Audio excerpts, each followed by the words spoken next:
Hello, world singers. My name is Brooke. And I'm Tyler. And this is Cosmere Conversations.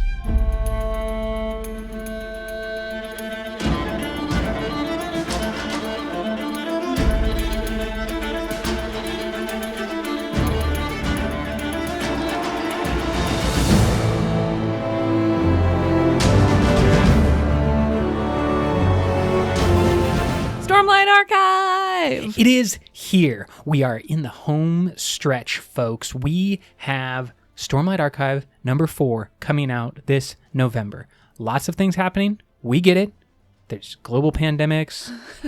There's a lot happening. Things going on. But what you can always fall back on, and what we know we are falling back on, is the Stormlight Archive. This reread has really become a refuge this year, I feel. And I have just so enjoyed diving back into the Stormlight Archive in this last month.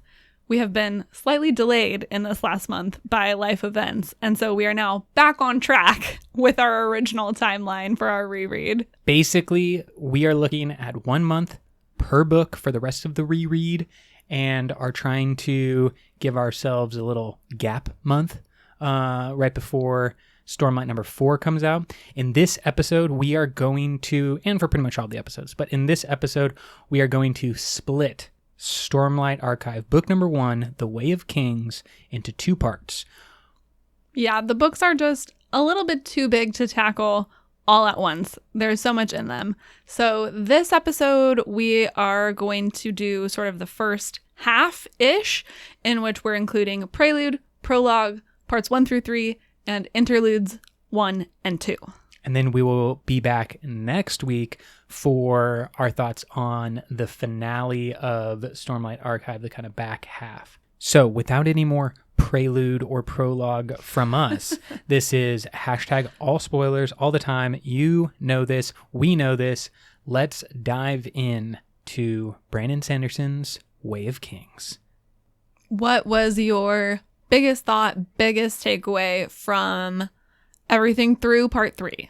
One, I think that the biggest feeling I had on this reread was how much I enjoy the beginning, the prelude, the prologue, the first couple of chapters, and just all the setup that is there, when I remember on the first time being completely overwhelmed by everything, and the only having that feeling of oh, that was really good at the end.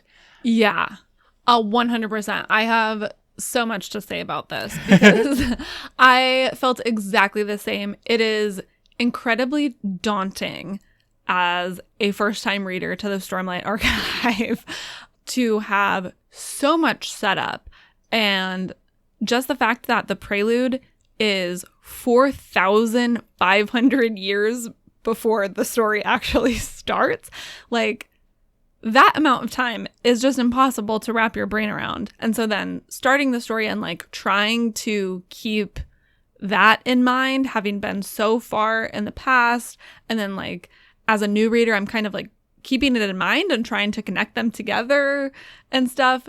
Like you said, there is just so much packed, just jam-packed into the first 3 sections of this book. It's insane. I think that we have said this multiple times, but this is Brandon Sanderson's masterwork, his magnum opus. The heart of the Cosmere is built around this story on Rashar, and our characters that we follow are so well realized and so deep that we really have come to see them as the quintessential aspect of what makes up the Cosmere, or what is possible in the Cosmere, are these stories that begin right here. And the idea that you don't really get a good grip on any of the characters right away is such a bold choice to just be no, my readers will get it. They'll be with me. You don't stress the studio, or not the studio, but the company, the publisher, who's always going to be we need to get right to the action. We need to boom, start it off with that that heist motif, you did Mistborn. We're so ready for that again, Sanderson. And he's no, we're going to go back double Jesus time. Like, that's how you can think of it. Is Jesus was 2,000 years ago. This is double that amount of time I mean, ago. you can imagine him just being like, when I told you I was going to write an epic, like, it's going to be epic. I meant epic. And I was thinking, too, how interesting it is that not only do you start off this book with a prelude and a prologue, 2 intros, but then the first chapter is not even from Kaladin's perspective. It's from a different character's perspective. So you have 3 chapters, 3 sections to start off this series that are not even really diving into the characters and the story that the book is going to be about. So again, I think it's a little bit daunting for a first-time Stormlight reader. I found a really interesting comment from Brandon. It's in his annotations for chapter 1, which is not in my Kindle version, I don't think, but I found it online on his website. And Brandon addressed this and said, quote, "It was suggested several times that if this chapter were from Kaladin's viewpoint, the book wouldn't feel quite so overwhelming at the start," end quote. But he specifically wanted to convey more confusion and chaos and to give sort of an external viewpoint of Kaladin before diving into Kaladin's first-person point of view, so that we get to see him as other people see him first, as sort of this competent, natural leader. And then, in addition, having that chapter from a third-person point of view to begin with, and then coming back to it later in the book, allows him to give kind of a reveal of like the true events of that day. Yeah, I mean, the whole Kaladin arc and cycle basically revolves around this event, which is this military unit of something like 16 to 30 people that he has built up around him. He's bringing on the young kid, and they are part of the non-Shattered Plane Alethi wars that are just kind of going on, or battles that are going on. Squabbles. Yes. Really? Border skirmishes, all that type of stuff. He's in the backup group, and his journey is so much centered on this point, and then we kind of split off in 2 different directions where we move forward in time from that point and we take Kaladin to the Shattered Plains while also exploring backwards or up into that point of time from Kaladin's youth. And that is the style or the mechanism that Brandon's going to use throughout all of these different Stormlight books. It almost always has this feeling of there's a big event and then a character's life goes in one direction. There's like a fulcrum that it turns on. Great. And we explore that with many different characters, and it just starts with Kaladin this time. I think it's a great use of literature and like the structure of a book. It's by far one of the greatest examples of how an outline becomes a story, and how outlines are so important to the more complex your story is, the more important your outline is. Like, all of this stuff works so well because it's all there. Like, this, nothing is a mystery. I think we'll talk about this a little bit more, but there's so much given to us in this first 100. book that it's impossible to say like, oh, Brandon was just, creating on the fly. Like, it got popular and then he, started writing bigger and bigger, like a TV show that will go unnamed. But, there's things happen like that where they don't necessarily know what the end game is when they have the beginning in mind. And in this case, it's so clear that Brandon has this fully thought out, well prepared, and then just peppers in so many details that you can't possibly be expected to have it in one reading. If you have not reread the Stormlight Archive, you have to, or you have to listen to these podcasts. One of the 2 things. Do one or the other, and we'll try to help you out. Yeah, for sure. Highly encourage a reread. I definitely have gotten so much out of this reread already. We both kind of had the same big thought, big takeaway. Do you have a rough cut? Anything that you're not satisfied with or you want more of from the Stormlight? I mean, not in particular. Not really. Like, if you're really going to press me, I would say that it is a long intro, and I love it, actually, but I do think it makes it difficult as a new reader. So that's kind of my one, like, doesn't make it easy to, like, recommend this to a new person and, like, get them through it. They have to have a lot of trust in you. Like, I think, you know, our first Cosmere kiddos were definitely like family members who would just be like, you need to read this because I'm your older sibling. But I think that it's a tough sell, and it's never the one we recommend first, but it's certainly the one that is most important to get to and to get through that early intro. It's worth it, but it is hard for me to, like, wrap my brain around the just massive timelines in this series.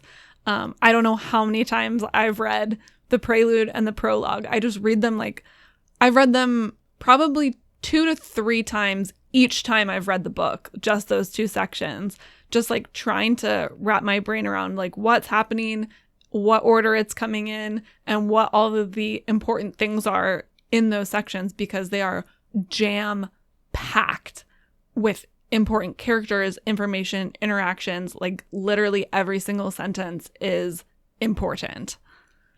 And we're going to pick apart that because I know that your favorite moments have a lot to do around the Prelude and the Prologue. Do you want to jump right in to some of your 5 favorite things from the Stormlight Archive? Did you want to talk about your rough cut? Well, I think that my rough cut is more about my own personal failings than anything else. Not Brandon. I'm not criticizing you, Brandon. I know you're a big friend of the pod, and I would like, never my do that. biggest criticism is myself. Yeah, but I do remember having the feeling upon the first read that the thing that I wanted to get back to was Kaladin's story. And I was always, or even just like the Shattered Plains in general, that's where the action was happening. You had Dalinar and Adolin and Sadeas, and obviously Kaladin and the bridge crew. I think that that was such a draw for me the first time, and it's still great, and it is still where a lot of the action is happening. But now those other moments of the story, and I'm talking about Shallan, I'm talking about the interludes, I'm talking about the Prelude and the Prologue, I'm talking about all the different non-Kaladin things. To me, now I'm like screaming for more time. Yeah. Every scene away from Kaladin, and I specifically recall it being the reverse when I first read through. So I really think that's just a problem with myself. But no, I mean, I think that's totally true, and I think probably everyone who has read these books has had a similar experience. Maybe not exactly the same preference for character, etc. But that's why I think these books are so important to reread, because it's a completely different experience each time you read them. Because, like we've been saying, there's so much packed in, and the first time you're reading, you're really just trying to get a handle on the story, that there's so much that you miss. So I definitely found coming back to it this time, I was able to notice a lot more things about the interludes and the epigraphs in particular. I find in all of Brandon's books, I think it's really cool that he does epigraphs and how meaningful and, like, poignant and how much they add to the story. But I find it difficult to read them because they take my brain out of the flow of the story. And so I can't really, like, incorporate them or, like, really comprehend them when I read them in the flow of the story. This time around, I found I was able to notice a lot more things in the epigraphs that are interesting and important, that made me go like, ooh, oh, that's a clue. That's a clue. I think that concept, because I've always loved that structure of, like, starting a chapter with a quote that somehow alludes to the chapter, and I imagine was maybe just like inspiration for the author to start. You see this a lot as a form of writing, but what Brandon does by making the epigraphs notes in world, or taking a letter and dividing it up over 10 chapters and making that all in world stuff, is so perfect, again, because it's just like master artist just like layering in colors on top of like what he's already done, and then he comes back in and he like adds the shade, and then that's where the real magic is happening. And so I am a big fan of those epigraphs as well. And really my only problem with the Stormlight Archive is that I'm not good enough of a reader to take it all in at once, and just you have to go through multiple times. I think this is like read through number 4 or 5 of the Stormlight for me. So even reading it a bunch, there is still more that you can take out of it. And that's super impressive, but also means it's a really big endeavor. Absolutely. So come with us on the podcast as we talk about our 5 favorite moments from the first half of Way of Kings. I am going to start just right at the beginning with the prologue, which is the first time that we see the celebratory feast commemorating the treaty between the Alethi and the Parshendi. But not the last time we see that. Correct, which I love. I love that we get 2 different looks at this same event. I think that's really cool. But I noticed this time, I don't know if I've ever noticed this before, almost every single herald has some kind of presence at this feast, which just emphasizes how important this event is. Elokar is in conversation with 2 of the heralds. They are described as, quote, a dark-skinned Azish man who had an odd patch of pale skin on his cheek, and a thinner Alethi-looking man who kept glancing over his shoulder, end quote. The first one is definitely Nalan, who we've seen since then. Yeah, pale skin, patch on the cheek. Dark skin, pale patch. Yeah, that's a key identifier for Nalan. Also goes by Nail and many other names. Herald of Justice, right? Yes. I'm not sure who the second person is supposed to be. I saw it sort of postulated online that it might be Kalak. Namesake for Kaladin. Yes. Yeah, I'm just throwing fun facts in here at you. Thank you. I like it. And then we believe that Yezrian is present as the beggar that Szeth runs into at the beggar's feast. He's kind of mumbling, and Szeth isn't sure if he's drunk or crazy. And he says, quote, "Have you seen me?" End quote. And then he laughs and starts speaking in what Szeth believes to be gibberish. And we've also specifically get the word gibberish used when it applies to Dalinar when he's having his high storm visions. I wonder if the language he is speaking is the same. Is the Dawn Chant? Yes, the Dawn Chant is what we assume it to be. That's interesting. So I think that the Yezrian's also interesting because, correct me if I'm wrong, isn't Szeth holding Yezrian's blade? Correct. Yeah, that's the blade that gives him his specific powers. And so I really like that idea that Yezrian would both recognize the power or the familiarity of his own weapon before him. Mm-hmm. And this just kind of contrast between Szeth, the assassin in white, and Yezrian, the beggar. Just like, oh, how the mighty have fallen, and how the fallen have One become time, used. King of Heralds and Herald of Kings is here at the beggar's feast. Yes. Yeah.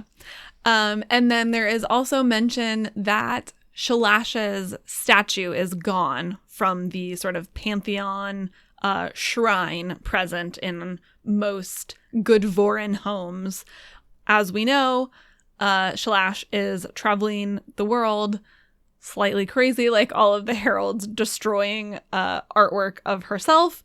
So this indicates she has already come to the Alethi Palace and destroyed her own statue. Who knows, like, how far in the past this was? Maybe she was, like, just there that morning. You know, it could have been that all of the heralds have been walking these halls more or less at the same time.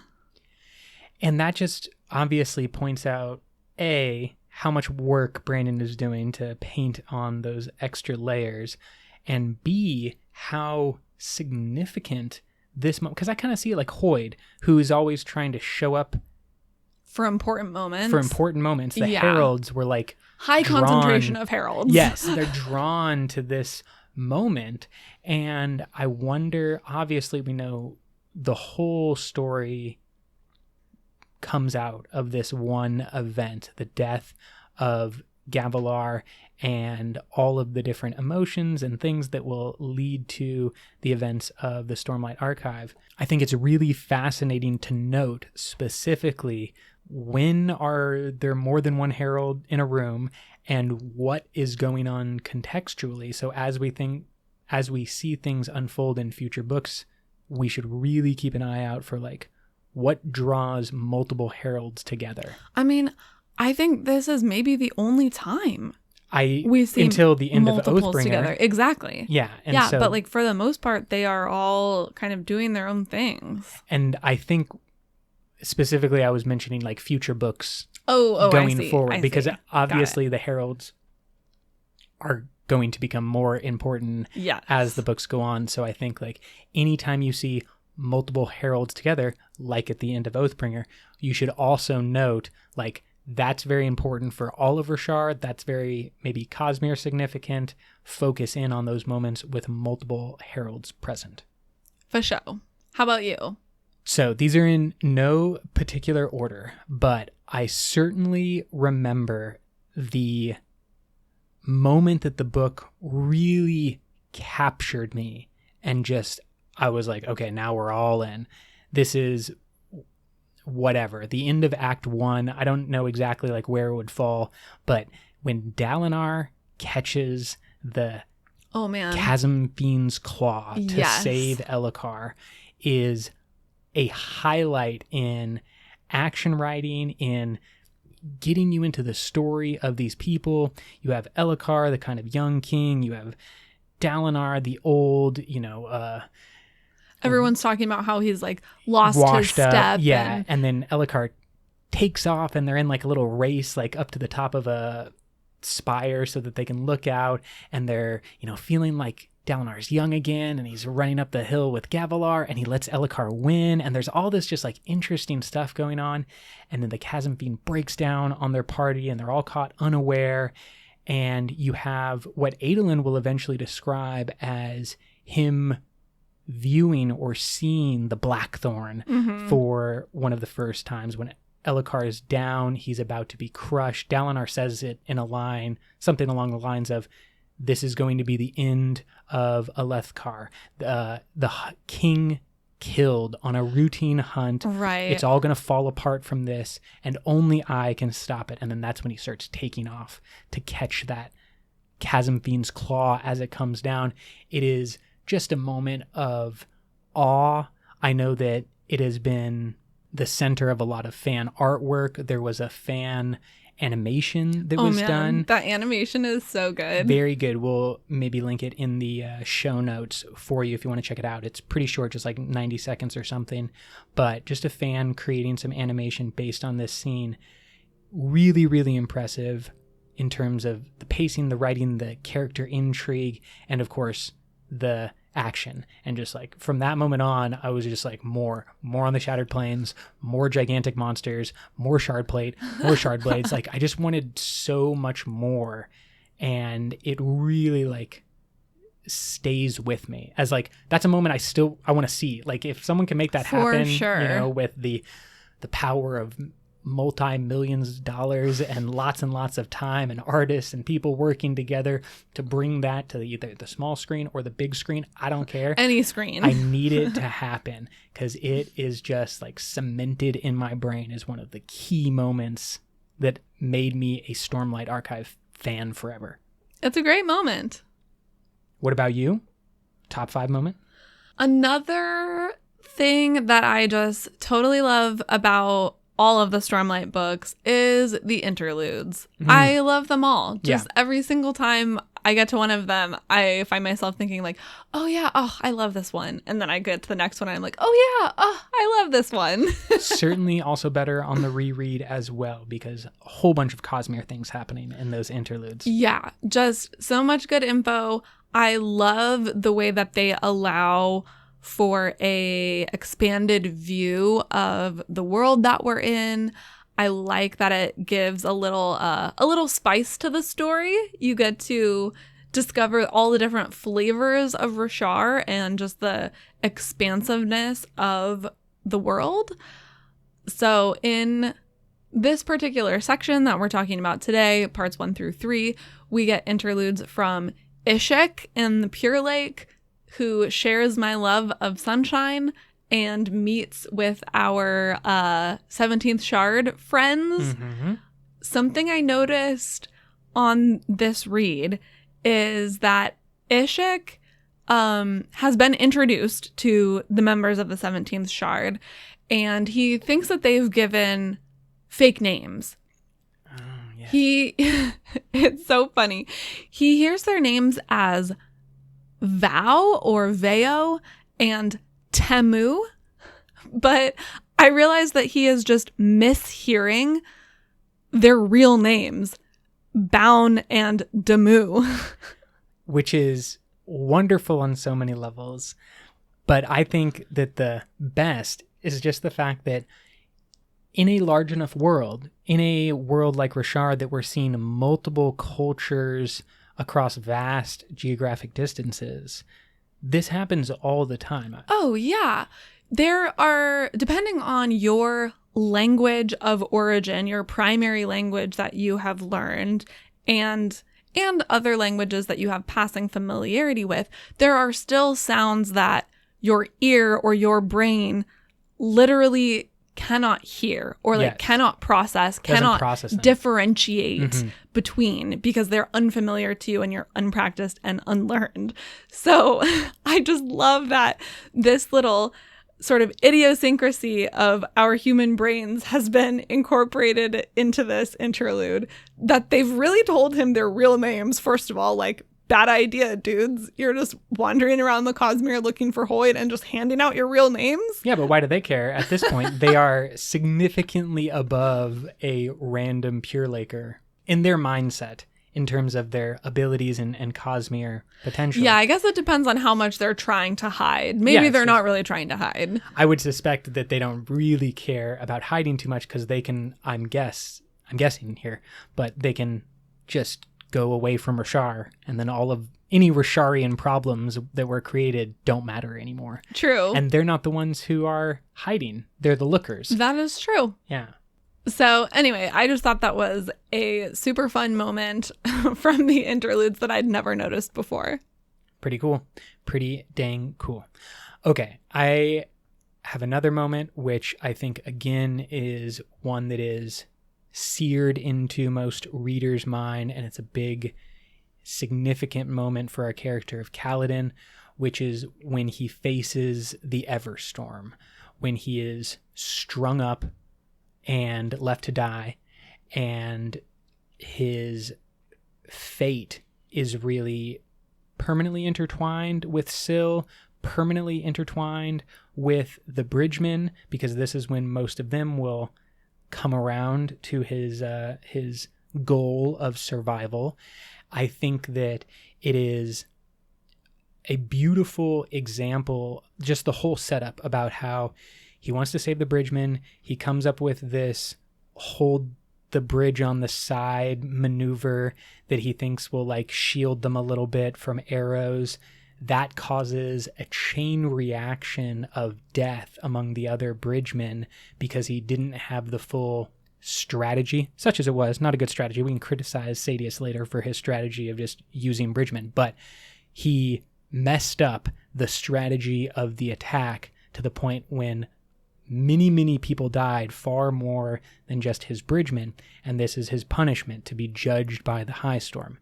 Now we know that Syl is going to stand off against the Stormfather, such a great Kaladin. Image. Yeah, I mean, there's, once again, just lots of potential for the creation of this moment when you have, I feel it's also when Syl starts to solidify as a woman a little bit more, or as like more of a person. A little bit less sprenny. Yes. Less of a wind spren, more of an honor spren, there you let's go. say. Great way to, and it's so she makes that decision and that choice earlier than Kaladin does, because he doesn't like say the words until the next until like part 4. And so Syl is really choosing something here. And as we learn more about Syl and her backstory and Oathbringer, it's a big decision because she is this spren that is held up, the daughter of the honor spren. And to choose Kaladin in this way, to face off against the Stormfather, it is a big deal. It's a big deal in the spren universe. And it's also the moment that I think most clearly summarizes Kaladin's journey in just a simple line. It's right before the high storm hits, and Syl and Kaladin are talking about his death or his potential death. And Syl asks, "Do you want to be a miracle?" And Kaladin says, "No, but I will be for them, the bridgemen." His sacrifice is always about other people, always about trying to help others. And it's this choice about being willing to die or being willing to fight for the benefit of others that is what Kaladin has always been struggling with and what he has been doing. He doesn't want this position. He doesn't want this role. He doesn't want this punishment.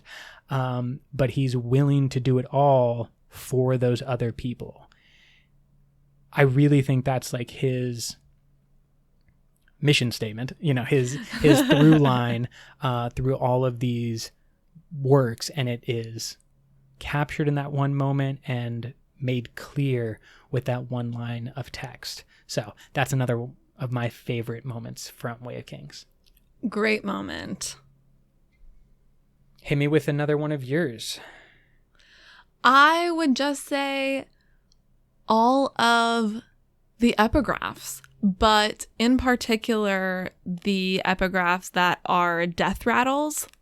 Mm-hmm. There are just so many clues in those small lines that, again, like I said previously, I just couldn't fully get in my brain because I was trying to read the story, that I was able to pay a lot more attention to this time. And I think just having now Words of Radiance and Oathbringer worth of information to sort of connect to these death rattles is helpful. So just a couple that really stood out to me from chapter 4, quote, "I'm dying, aren't I? Healer, why do you take my blood? Who is that beside you with his head of lines? I can see a distant sun, dark and cold, shining in a black sky." End quote. Obviously foreshadowing what we later find out, that Taravangian is draining people's blood in a hospital and killing them. In hopes to get the death rattles, in hopes that they can provide a edit to his diagram. Which is just horrible. Yeah, I mean, lots of different levels of horribleness going on here.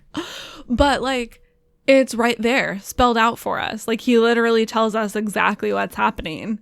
And there's another one, I'm not remembering what chapter it's on now, but there's a similar one where the person saying the death rattle is like, "I know what you're doing, and I am not going to say what I see just to spite you for killing me." Well, and in this one, we also have what seems to be a clear allusion to Lyspren. Cryptics, of course, and the cognitive realm on Rashar with the head of lines. Yeah. And the distant sun, dark and cold, shining in a black sky. Yeah, so I think there's a question of what is happening when these death rattles are happening. Clearly there's some connection that's being made.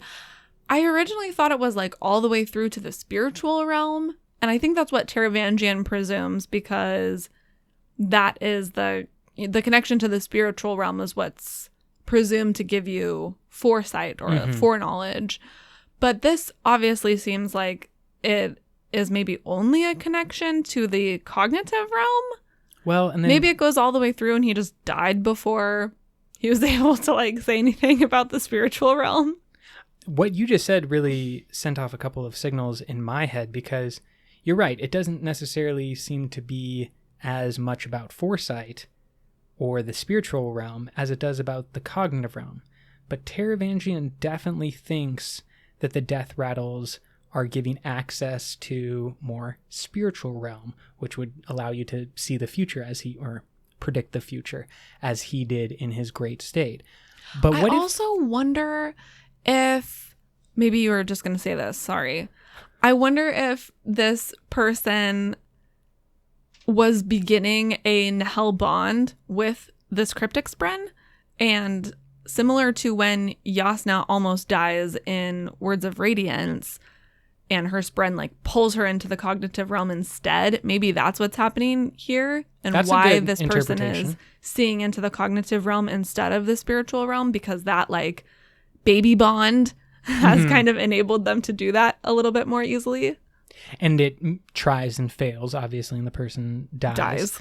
I was kind of thinking along the lines of, we know that something is manipulating future sight, and that is why all the warnings about never trust anyone who can see the future. We believe this is one of the unmade, and I'm just kind of wondering if instead of the cryptics being present because they were specifically bonded with this one individual, what if they're just attracted to the lies that are being told to Taravangian? Be like, you think you're getting this insight from the spiritual realm, but actually you're getting insight from this twisted unmade. That's interesting. That's just more of a, I think your reading is probably closer to accurate. You know, they were in the process of bonding, or maybe, you know, they have like candidates, the cryptics and all this brand. They have like candidates of people that they're seeking out. Yeah. So I think yours makes a lot of sense, but I also just am interested in this concept of like Taravangian is hunting for future sight, but we know that future sight is corrupted in some way. Yeah. Well, I mean, there's still a lot of questions around why exactly there is this strong prohibition in foreign countries against attempting to predict the future. And we see that all the way back when Dalinar is having some of his visions. Even people from these previous times mention, like, it's dangerous to try to see the future, or we can see the future, but we shouldn't talk about it, which sort of seems to hint at just the sort of movability of the future, and like maybe we don't want to talk about it just because it changes all the time, and then people get mad at us when we're not correct. Yeah, I think the first time that I really felt that it was clear and spelled out happens in the second half of the book, but it's when Dalinar is talking about the Storm Wardens and just how like they kind of are predicting the future, but it's too useful not to use them. Yeah. And I was just like, oh, that seems to be problematic. Like, obviously, that's like the, you know, the line about the devil. The road to hell is paved with good intentions. Be like, yeah, it's really useful to be able to know when the high storms are coming. Slope. But yeah, where does that lead you? Why don't you tell us about the other death rattle quote that really jumped out? Yeah, this one is from chapter 8, and it's going to lead us into a little bit of speculation, but it might be fun. Quote, "Victory! We stand atop the mount. We scatter them before us. Their homes become our dens. Their lands are now our farms, and they shall burn, as we once did, in a place that is hollow and forlorn." End quote. Damn. Yeah, and I thought with the reveal in Oathbringer, this really seems like perhaps this person giving the death rattle is having a vision, sort of like Dalinar's, where they're going back in time and living through the arrival, perhaps, of the humans on Rashar. And this is sort of their story of destroying the singers. Yes. And exiling them. It's unclear. They say, and they shall burn. It's unclear if that is meaning Braze, maybe? Or just the Shattered Plains, which is, you know, hot. Yeah, I think this could be, as you said, a glimpse into the past. It really kind of has that feeling of the humans taking over the land of Rashar. I think that there's also just kind of this hint that this is like how wars are always fought. Like, I don't know if it goes all the way back. You literally could be saying this about any human or a parchment at any time in any war. Just be like, yep, we did it. We are now victorious. They're scattered before us. Their homes become ours. Their lands are now our farms. Like, it's just like, that's what people always do in war. So I think it is probably connected more to what you're saying, that like first arrival. But I think the beauty / horror of the Stormlight Archive is how often horrible practices are repeated throughout history. Yeah. And just like different perspectives, right? Because from the Risharan perspective, they are fighting for their home, their land. It's, theirs, they have a right to it. But as you said, if you go back in time through history at any point, at any time, basically, like at some point it wasn't yours. Mm-hmm. You took it from someone. And there's always this kind of back and forth. And then just as quickly as you can sympathize with the defenders, change a little bit of perspective, and you can probably sympathize with the attackers. Exactly. Always interesting, those death rattles. And as we learn more about the diagram, these become really great little tidbits that are sprinkled throughout both Way of Kings and Words of Radiance, I believe. Mm-hmm. Kicking it over to you. Okay, I really think that not necessarily as strongly comparable to my other two moments, because I was really into those other moments, but the first time that we see Shinovar is in this early interlude. Rizen's interlude is so good. Yeah, it's jam-packed with a bunch of stuff. But I honestly found the best part, and maybe this just says more about me than anything else, I found the best part to be her babish. I don't know. Oh, yeah, it's like Babsk. Yeah. There's a lot mentor, of consonants. Yeah. Her mentor, who's teaching her the life of a merchant and a trader. And he has this line about how he's discussing with the Shin, and the Shin say, when other people come, they all want horses, and you just want chickens, which... Chickens are great. I just found it so interesting, the way that he very clearly explained, like, no, that's not what trading is about. I'm trying to take something... Yeah, like his philosophy. Yes, exactly. Yeah. I'm trying to take something that has as little value as possible, which from the Risharian side is like the soul-crafted metal. You take wood and you soul-craft it and you turn it into a metal. That has virtually no value to the Risharians. And he takes it over the Shin, and they love it because they can't create metal. And they need this soul cast. And then the reverse is true as well. They think that their most valuable thing is horses. And he knows that it's chickens because they're easy to manage. They, easy to breed. They're much lower cost to him to both care for and like transport. And yet they provide food. They have such great uses for people. And the further he goes from the Shin, the more valuable they become, while basically remaining the same difficulty to keep. Yeah.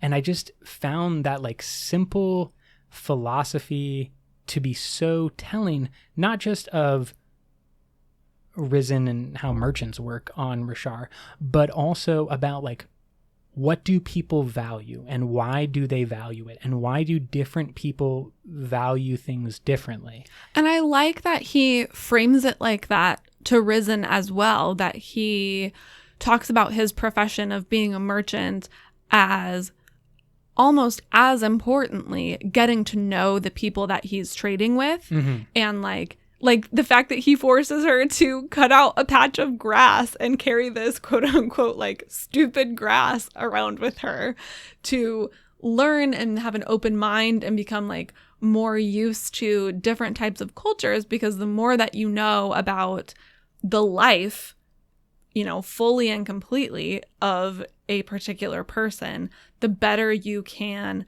assess their needs and wants and trade with them successfully. And we will see more of Risen in Words of Radiance, right? When Yeah, they Words visit of Radiance and Oathbringer. She comes back a few times. Her and Lift are like the two that pop up time and again.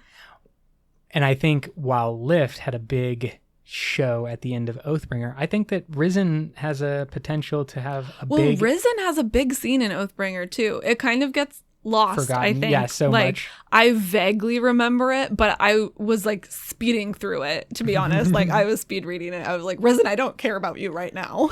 But she has... Is it in an interlude? Or yeah. Okay. But it's like a really dense interlude. Yes, 100%. That is important. Definitely feel that, and we'll talk about it on our reread of Oathbringer. But I am saying, like, main character level. Like, she'll have some type of interaction down the road as well in the main work, not just in interludes, and graduate from an interlude character to become a main character. Because just like Lift, Brandon is planning on writing a Risen interspersed novella, basically Edge Dancer, but for Risen that is going to be called Wandersail. Wandersail is not in this part, though. I've read it, but that chapter is not in this episode. We will talk a lot about Wandersail when we get there. Right. Yes. Not this episode, though. Don't get me too excited. That was it for me. So Risen, back over to you. Tell me about Jasnah. Jasnah is amazing. I truly enjoy all of the scenes between Jasnah and Shallan, and the exchanges that they go through, the perspective that we get. Jasnah like presenting these philosophical quandaries to Shallan, and then watching Shallan sort of work through them and go through this process of, as a young person sort of out in the world for the first time, assessing, again, her own beliefs, and like Vivenna in Warbreaker, going through this process of questioning and like becoming the person that she will become. She has been previously a, quiet, shy girl who has been completely trapped basically on her father's estates, and now she's out in the world sort of learning about the world and the way that it works. And I just find those exchanges and the relationship between them to be really satisfying. I think that's why, just to jump ahead a little bit, but why the initial death of Jasnah at the beginning of Words of Radiance was so hard for me is because I was like, no, we just got to the good part. Like, we just started to get into their relationship. I didn't really want Shallan to go off on her own, even with the perspective that I now have reading those books. This build is a slow, beautiful build over the entirety of this book to get us to a point when Shallan and Jasnah have a very, very interesting and worthwhile of exploration relationship. Like, I want a lot more of it, and when it's taken away at the beginning of Words of Radiance, I'm just like so hurt. And obviously you don't know what the reveal is, but... And I think the thing about Jasnah is that she is going to be a focal character in the back half of the Stormlight Archive. I think right now she's even slated to be like second to last or something. So she's down there a ways. Up until this point, we really don't have very many scenes from her perspective. And we just sort of hear about her and hear about who she is and the qualities that she possesses from Shallan, primarily in this book, but also from like Dalinar on the Shattered Plains. It's made very clear in those scenes that Dalinar has a very close relationship with his niece, that he regards her very favorably. She is, talked about by her family members in very complimentary terms as being, very smart and well respected. And so it kind of gives her this like allure of mystery that I think is part of the reason why I just find her so fascinating, is because we just sort of see her in glimpses through other people's perspectives. And I just always want to know more about Yasna. And now that she is queen of Lethgar. I forgot about that. Yeah. Don't forget, because book number 4 is coming, folks. And Yasna is our queen. Oh, man. That's so great. What is your last thing? You just talked about Yasna. I want to talk about the other half of that coin, or the other half of that equation, which is Shallan. And as I said, really on the first read through, I wanted to go away from Shallan and back towards the Shattered Plains. And on this read through, it's just become so much more enjoyable to see how much is given about Shallan's backstory and what Shallan is capable of and how her powers are developing. You know, I'm so enraptured with the Sill and the Kaladin and the Bridgeman, and it's like, oh my God, he's running and the arrows are not hitting him. It's so incredible. While at the same time, the same thing is happening to Shallan. And because... Well, but even more so, it was so clear to me during this read that it's so obvious that Shallan is already a Radiant. Yes. Like, she's which I further didn't pick down up the path. on at all. Like, the first 1 or 2 times I read this book, I was just like, what? I don't know what that means. But it like says it right there. There's some comment about the thing that is 10 heartbeats away or whatever. She's like, oh, I could have just used that weapon I have that's 10 heartbeats away. You're like, oh, obviously I should have known that was a shard blade. Why do you have a shard blade is the question. And then of course the answer is, well, the answer is twofold. Yeah. Because Shallan is a character of mystery. And I feel like that mystery is made so much better as I'm reading through and seeing all these little pieces of both her personality, but also her backstory. Like, her brother gets his own chapter in the interlude. Yeah, Non-Balat. Yeah.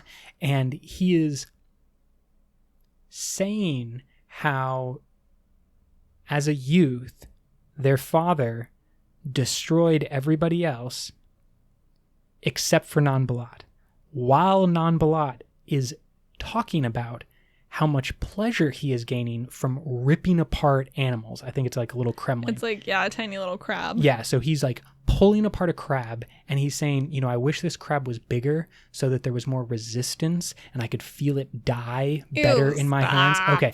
However, I bring that up because clearly they're all broken. Yes. But they don't see themselves that way. But they clearly identify their others. Shallan says about her brothers that they're all broken in specific ways. And then Non-Balat says the same thing. Like, everyone else is broken, but not me. I'm totally fine. And it just reminds me so often of, like, the coping mechanisms or the blinders that we will put on to not see the flaws in our own life. We all do what we have to do to get through the things that we have to get through. Yes, but it is only when Shallan confronts the truth at the very end of part 3, or starts to confront the truth, that she begins to, I guess, reclaim her radiantness, since she has already been with Pattern for probably the longest. We think that, I mean, we know that Hoyd visited Shallan when she was very young, and we think that the bond started then. It's from when she was quite a small child. Yeah, so definitely before Kaladin. And just the way that it has manifested in her own life because of this trauma, because of this kind of forced memory gaps that she has given herself, the lies that she tells herself. Her development is a little bit slower. But basically, Shallan's story in this first half is very easy to either A, overlook, B, not understand, or C, have that feeling of like, this isn't important. I need to get back to Kaladin and Dalinar. Yeah. And in reality, it's all there. Just like the heralds in the prologue, it's all right there. She's a Radiant who is struggling to remember that she's a Radiant. I think her story is so interesting and well told because it mimics the way that people become more interesting the more we know about them. So at first glance, everyone thinks that Shallan is just sort of a, soft-spoken, timid, light eyes. And similarly, the reader, when you first read Shallan, you're kind of like, whatever. I mean, I'm not that interested in you. What are you really doing that's that interesting? But the more that you learn about her, the more that you see that she is actually super fascinating and so multifaceted, in the same way that the characters in the book start to learn about her and go like, oh, maybe there's more here. Maybe you are more than you seem. So yes, you love Yasna. I love Shallan, and her story in this first half is great. It ends, part 3 ends with her poisoning and the revelation to Yasna that she is there to steal the Soulcaster, the death of Kabsul. And it's just a wild ride with it. You go, man, I really should have been paying more attention to this girl in parts 1 and 2. Yeah, well, and her whole story with the cryptics. Yes. How she's like seeing them and running from them. I call it her descent into madness. She's not technically going mad, No. but the way that it is presented, and I say descent into madness because the person who is presented as kind of going mad or kind of losing their mind is Elhokar.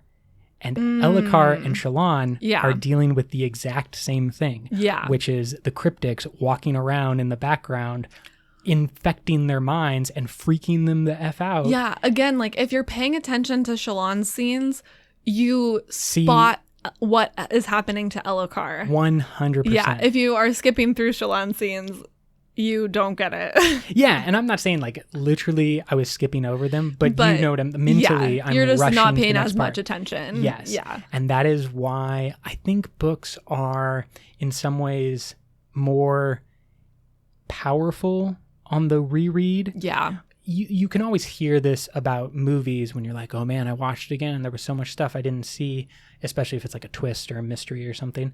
But when it comes down to it, if you watch a movie 3 or 4 times, you've got the gist of it. But if you read a book, it's dependent on you. You are like also in control of the little Choose TiVo. your own adventure. Choose your own adventure a little bit, but also just like kind of like the TiVo when it's like do-do-do-do-do-do, and you go faster through some parts. And so like you're able to do that in a book. You would never do that in a movie unless you really hated some part. But like you literally can rush reading through some parts, and then you miss things that then just become so much better when you slow down and you go back and you reread it with the full knowledge. That's what I love about Shallan in this book specifically.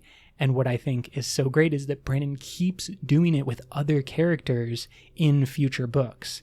And so, like, I thought I learned my lesson the first time. Oh, obviously, Shallan's important. But then when it comes to Oathbringer, I'm overlooking Teft, or I'm overlooking the characters like Taravangian, where... I guarantee I missed so much in Oathbringer. That's the only one that I've only read once.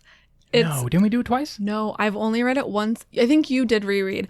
It is so emotional. Yes. I literally have not been able to bring myself to read it again because it just like ripped my heart out the first time I read it. So even though I love it, I have always just been like, oh my God, I can't do it. I can't Maybe we do should it just again. have a sad Cosmere reading of all the passages that made us cry. Oh my God. And it'll just be an episode of tears. That's what it'll be called, the episode of tears. We won't do that to you. We'll do it to ourselves. Just like when we're having a really bad day, we'll just be like, let's read about Teft again.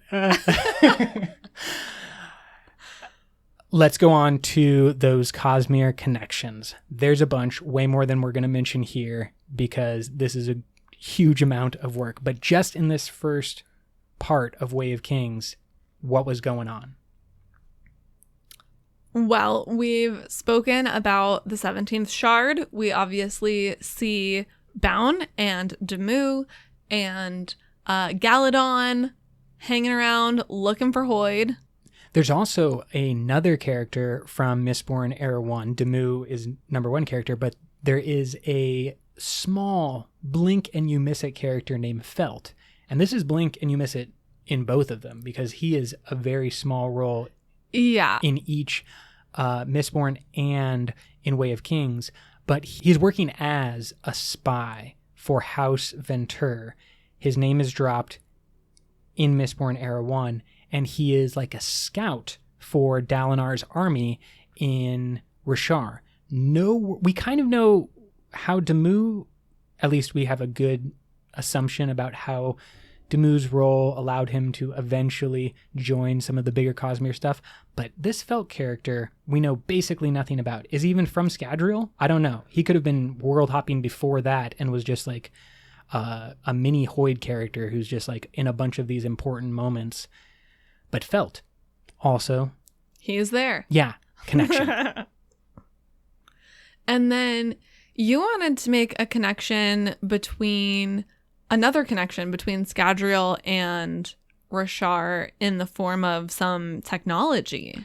Well, I didn't pull this out. We have talked about these things all separately, but it was a Reddit user who pointed out the specific phrases from Rizen's Interlude when she is talking about a device, a Fabrial, that is able to basically life sense, the simplest. It's an alerter.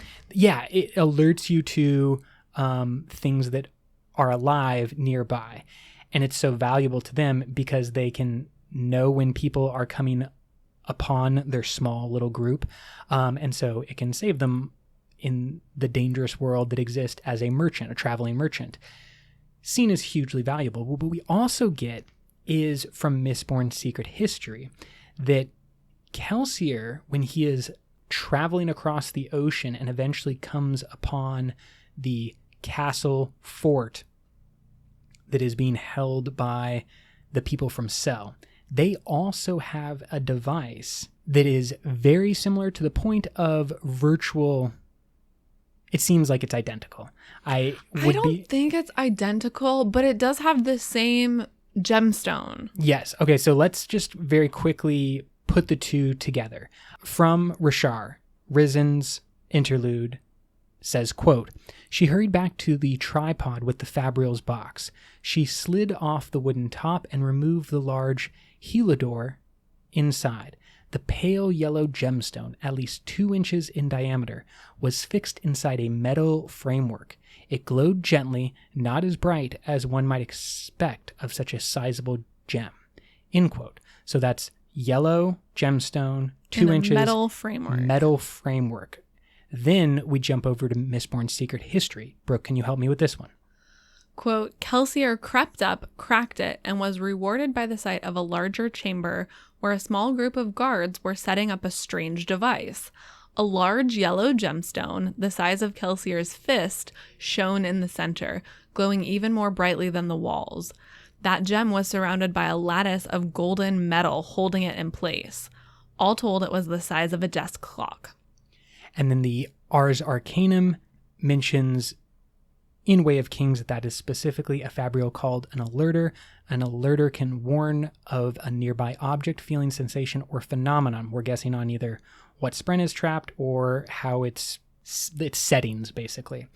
And so what I believe is that the alerter was being used by those people from Cell on Scadrial with technology from Rashar, and they saw it go off when Kelsier approached. Now, Kelsier's a cognitive shadow at this point. Yeah.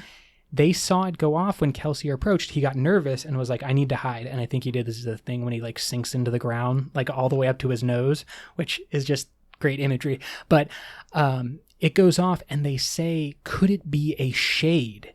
And shades come from Threnody.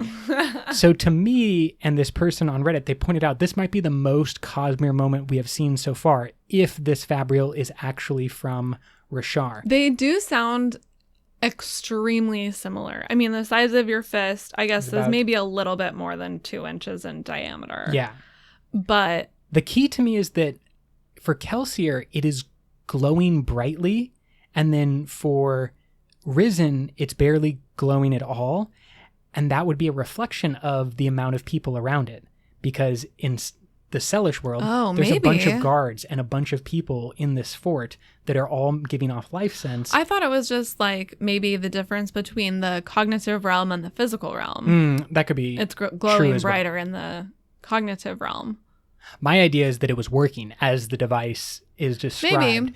And it's like glowing brighter because there are a lot more people around compared to Risen, when I think there's only her Babesk and maybe one other person. But well, it sounds like there is a caravan of some type, exactly. But it's unclear how many people are in the caravan.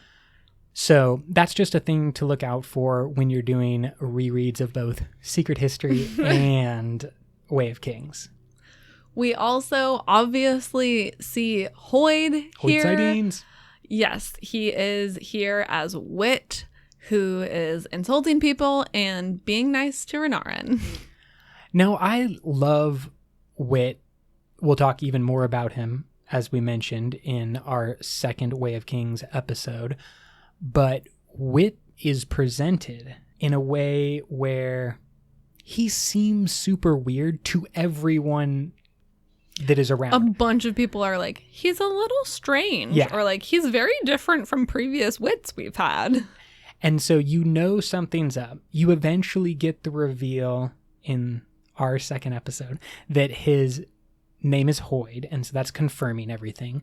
But I just love this idea that Hoyd, acting as Wit, is also, because we know from Oathbringer that he was like subtly encouraging Shallan, or maybe not so subtly. He was like actually encouraging and like directing Shallan on the path that she needs to go. And then we see in Way of Kings, yes, both the first and the second half, but we see him directly help Renarin in this moment, bringing him up to the level of the other Light Eyes when he's always felt down and below them. He helps Dalinar, specifically when Sadeas is planning, I think it's the speech about like his investigation. Yeah. He's like, you need to watch out. There's a bunch of Something's stuff going down. happen. Yeah.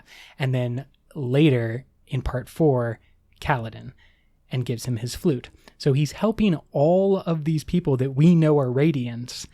And I just love the presence of Wit. He, at the very end of this book, he gets his own chapter. He gets his own chapter at the ends of Words of Radiance, I believe. So he's in a bunch of Oathbringer. This is probably the most Hoyd that we are exposed to anywhere in the Cosmere. Yeah, he obviously has the biggest presence here. And I just love this idea that it starts with a character's whose job is just to insult people, and to not even be like the fool in a traditional kind of like, medieval court. You have the jester. He's not a jester. Like, he's the king's wit. Yeah, because insulting people is beneath the king, so he has to have someone to do it for him. Well, and to like even out, I don't know. I love that idea of just like, you people are too high and mighty, so I need to force you down a little bit. But also the people who are low, I need to bring up a little bit, like Renarin. I just think that there's obviously a lot going on with Hoyd that we don't know about, but his portrayal of Wit to me feels very authentic, I guess, in a way of just like, how much of Wit is Hoyd, how much of Hoyd is pretending when he's playing Wit. And there's a lot of characters that Hoyd plays across the Cosmere, and I just kind of wonder how much of a character Wit is. Good question. Okay, so you know that we're going to come back next week, finish off our Way of Kings. Then there will be a gap as we reread Words of Radiance, and then we'll come back dual episodes once again. However, last episode, we asked the fans for some of their returned names and their names of shard blades. Basically, we just wanted cool names from the fans. And so we wanted to check back in with them and see what they came up with for some of their names. All right. So some of the returned names we got back, and I asked people like, what's your favorite return name? What return name would you want? And then like, what do you think your actual returned name would be? And Matt replied, what I want, Night Cloak. What I would actually be, Lazy Reader. Excellent. Night Cloak is pretty dang cool. It is cool. Angie commented and said, what I would want, Raccoon Hands. and what I am, anxiety face. Which kind of also makes me think of a raccoon. Raccoon's got that kind of like face that looks like they're always like in the middle of thieving or something. Just a little True anxiety. enough. And then what's the last one? Ashutosh, sorry if I totally mangled that, said his returned name would be Strawnbane the Vengeful, Destroyer of Evil. That's great. Yeah, really committed to it. I like it. Combination with Nightblood as well. Just Yeah. like bringing in the Destroyer of Evil. Powerful, powerful.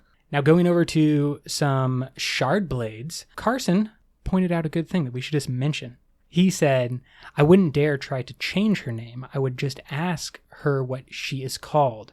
But he wants to play the game, so if he had forged a sword like Nightblood, he would call it Death's Tears, which is badass. Very cool. I also just like appreciate what a nice person Carson is, just like really respecting the blade. Yeah, So- he's recognizing that it's like, that's a dead friend like Maya. Yeah. We can't just be like giving them other names. That's not how things work. That's a person.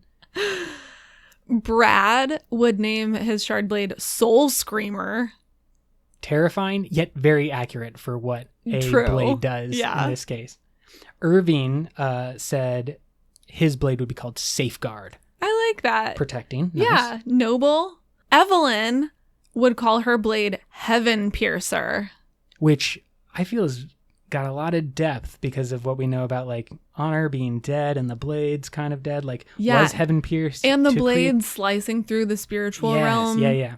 Yeah. It's good. Very cool. It's good. Good job, Evelyn.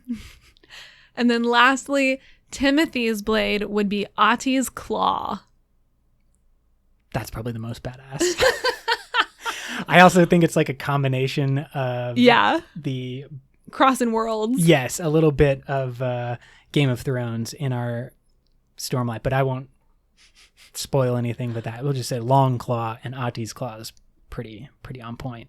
Do you have a returned name or a Shardblade name that you would like to share? Well, when asked for return names, based on how we have been living the last few months here in quarantine, I came up with the return name of Netflix the Binger. Because that's what I would be doing. Be like, that guy binged really well. We should make him returned. And I know that you have maybe a couple? What do you got? I've spent a lot of my quarantine time thinking very deeply about both my returned name and my Shardblade name because this is what we do now. Yeah, this is our life. And I was originally inspired to ask about Shardblade names because Elokar's Shardblade, I love the name of Elokar's Shardblade. Sunraiser? Sunraiser. Yeah. Which could be razor, like raising the sun up. Could also be razor, like a razor blade, like it's a sharp piece of the sun. But it could also be razor, like raised to the ground. Mm-hmm. So I just thought that was super cool. So if I had to, like, I would pick his blade's name if I could. But if I had to pick a different name for my shard blade, I thought of Lion's Fire Cool. or Heart's Flame. Ooh, I like that one. Heart's Flame. Yeah. Okay. What about for your return name? And then my returned name, I tried to think of the primary qualities that I like about myself Okay. to like highlight. And I came up with Hope Spark, the joyful, Wow, that's really nice, actually. or Joy Flame, the hopeful. There you go. I like both of those. I like Hope Spark because that just kind of rolls off the tongue. I could imagine people being like, hey, Hope Spark, you know, in your Court of the Gods, just be Yeah. like, Hope Spark, we're going to go over to Hope Spark's palace and like play some games. It's going to Yeah. be nice. We're going to check out some paintings. But I love the idea that you are Hope Spark wielding Sunraiser. Yeah. That's really cool. Thanks. Thanks for playing along also, everyone. It was just so fun and entertaining to read everybody's comments about their return names and their Shardblade names. So thanks. We will be back next week to finish off Way of Kings. Please, if you have not, start your reread of Words of Radiance. Get on that. Get yourself in I know gear. There's a few of you that are already rereading Oathbringer because you've been sending us questions about things that happen in Oathbringer. Thank you for sending us your questions. We will get to them when we get to Oathbringer. Yeah, which is probably going to be like August. We've got a couple months. Yeah. Brooke, can you take us away? Until next time, life before death, Strength before weakness. journey before destination.